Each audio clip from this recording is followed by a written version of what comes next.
Градоначалникот на Пробиштип Драган Анастасов категорично и се спротивстави на одлуката на Регулаторната комисија за енергетика.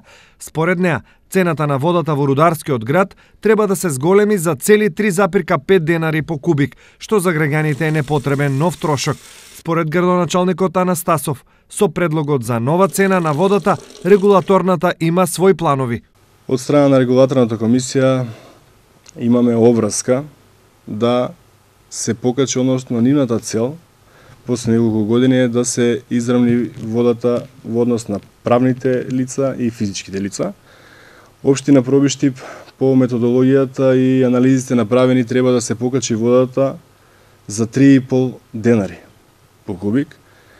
Меѓутоа ќе кажам отворено пред вас новинарите и граѓаните, таквата одлука како градоначалник нема да ја прифатам. Тоа значи дека општина Пробиштип нема да ја покачува водата, цената на водата.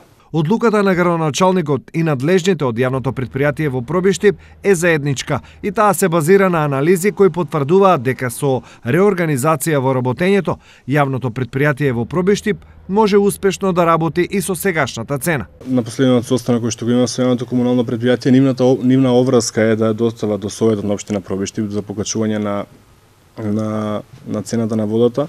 Меѓутоа се разгледуваше во делот не толку на инвестиција, ќе кажам во делот на заштита на работењето на јавното комунално претпријатие и сметаме дека и со постојната цена на водата ќе јавното комунално претпријатие нема да има пречки во своето работење, односно да биде сервис на граѓаните. Градоначалникот на Пробиштип е првиот од регионот кој во интерес на граѓаните се спротивстави на одлуката на Регулаторната комисија и сега со оглед на ингеренциите само останува да се види епилогот од оваа ситуација. Во секој случај одлуката на Анастасов наиде на одобрување, поготово што по кој знае колку време граѓаните во Пробиштип почувствуваат дека некој сепак ги штити од поголеми давачки.